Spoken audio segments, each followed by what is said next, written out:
হে মাঝি, এদিক দিয়া কই নিয়ে যান? আরে মিয়া, যদি সোজা যায় তো লাগবে 3 ঘন্টা, আর যদি এই দিক দিয়ে যায় লাগবে মাত্র আধা ঘন্টা, বুঝো?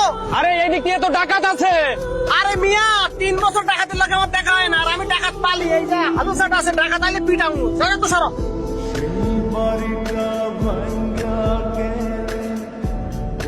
কিরে, চিংড়ির পোনা কয়টা ধরছস? ডাকাতি করে তুই কয় টাকা পাইছস? আচ্ছা, আমার একটা কথা কত, আমি যে ডাকাতি করতে গেছি তুই জানলি কেমনে? তুই এই তথ্য কই থেকে পাস আমারে কো? আমি তো রগে রগে চিনি, বুঝছস? সব খবর আমার কাছে আয়। মাইসের থেকে না খায়া এরকম করে ডাকাতি না কইরা নিচে কিছু করে খাইতে পারস না? রগে রগে চিনোস, তাহলে তো এটাও বুঝার কথা যে ডাকাতি আমার রক্তে মিশে গেছে গা। রক্তের স্রোত আর নদীর স্রোত কোনদিন বেমানি করে না। মাংসে ডাকাইতের রক্ত আয়া পড়ছে। তবে কথা দিতেছি, একদিন না একদিনই ডাকাতি ছেড়ে দিব। যেদিন তুই ডাকাতি ছাড়বি ওই দিন আমগু বিয়ে হইব। তাইলে ওই দিন বেশি দূরে নাই, খুব জলদি। আমার মাথা গরম করেছে কিন্তু রঘু, সাধারণ পরিবারে আমার মতো লোকের বিয়ে করা ঠিক না। এটা সমস্যা লাগিয়েই থাকবো, পুলিশের সমস্যা, সামাজিক সমস্যা চলতেই থাকবো। তাই আমি সিদ্ধান্ত নিছি, আমার বন্ধু জামাল ডাকাতের মাইয়া কুসুমের লগে তার বিয়ে করাম, আর এটাই ফাইনাল। কে কইছে আমি রঘু লগে ঘোরাঘুরি করি? মাইসে যা কইছে সব মিথ্যা কথা কইছে।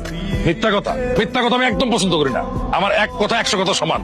আমার বন্ধুর মাইয়ার লগে তোর বিয়ে করাম। আব্বাই কইছে কাইটটা আমারে গাঙ্গে জলে ভাসায় দিব, কুমির রেখা হইব, তারপরে তোর লগে কোনো ডাকাইতে ঘরে বিয়া দিব না।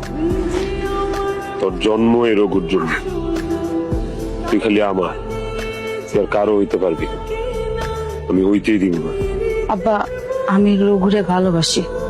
ভালোবাসা একদম মাইরা ফেলাবো কিন্তু কয়ে দেই, চিরস আমারে। আব্বা, আমি রঘুরে ছাড়া বাঁচবো না। কত বড় সাহস! আস্তে, সুন্দরী লেগা আমি আমার বাপেরও ছাড়ি না। তুই কোন জঙ্গলের রাজা রে? হ্যাঁ? কত বড় সাহস, তুই আমার সুন্দরী রে আমার সামনে গায়ে হাত তুলস? তোর এই হাত আমি রঘু, এখানে এইসব ডাকাতি শুরু করছিস না? আব্বা, তুমি আমার যার লগে বিয়া দিবা তার লগে আমার বিয়া হইব। তোর জন্য গ্রামের মধ্যে আমাদের কোনো মান সম্মান কিছুই থাকলো না। গ্রামের মানুষ আমাদের নিয়ে কানাকানি করতেছে। তোরে এটা আগে জানলেই আগেই মেরে ফেলতাম। রঞ্জু, এইভাবে হইব না, যা করার আমি করতেছি, তুই আমার লগে আয়। সর্দার, গ্রামবাসীরা সব মশাল হয়ে আইতেছে। ওই দিক থেকে আমগো ঘর বাড়ি নাকি পুরাই বেলাইব। শুধু ঘর বাড়ি না, আমগো নাকি জ্বালাই দিব। রঘু চল চল জায়গা। কে যাই? না না, সুন্দরী রে ফালায় আমি এখান দিয়ে কোথাও যাবো না। ওই বুঝাও, তোমার পোলারে বুঝাও। ভাই, কি করতেছস? সুন্দরী বড় হয়ে গেছে আমার কাছে। হ্যাঁ, যা যা তাড়াতাড়ি আরে আয় আমার লগে, তুই পড়তে পারে বুঝাই। যা। তোর কারণে মা রে হারাইলাম, গ্রাম ছাড়া হইলাম। মায়েরা পালা মারে, মায়েরা পালা মারে। আমি বাঁচতে চাই না তো আর। আমি কি বাইসে থেকে কি করবো? মায়েরা পালা মারে। শোনো, আমাকে হাতে এই পর্যন্ত যা স্বর্ণ অলংকার আর টাকা পয়সা আইছে, তা আজকে আমার মধ্যে বন্টক করে দিব। কে দিব? আমাকে সুন্দরী বনদেবী। চাচা জানা আমি কেমনে ভাগ করে দিব? আমি তো হিসাব নিকাশ অতটা জানি না। কই কি? আরে এটা তো মানিজ্যতের ব্যাপার।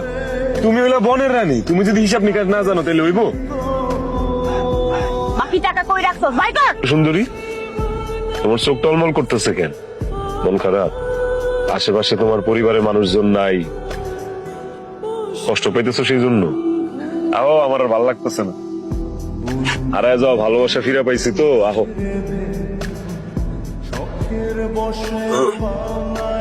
তুমি আমারে এমনি মারলি সুন্দরী?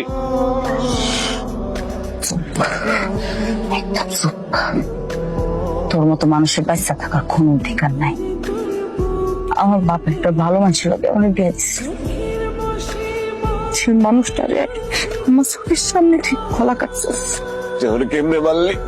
তুই তো আমারে ভালোবাসতে, আমি তোর ভালোবাসার মানুষ সুন্দরী। ভালোবাসার মানুষ ছিলি, কিন্তু মাইয়া গো বিয়া একবারই হয়। আমার বিয়া তো হয়েছিল মানুষটার লগে। সেই মানুষটারে তুই আমার চোখের সামনে গলা কাটছস। তুই একটা ডাকাইতে, আর ডাকাইতে শাস্তি এটাই হওয়া উচিত।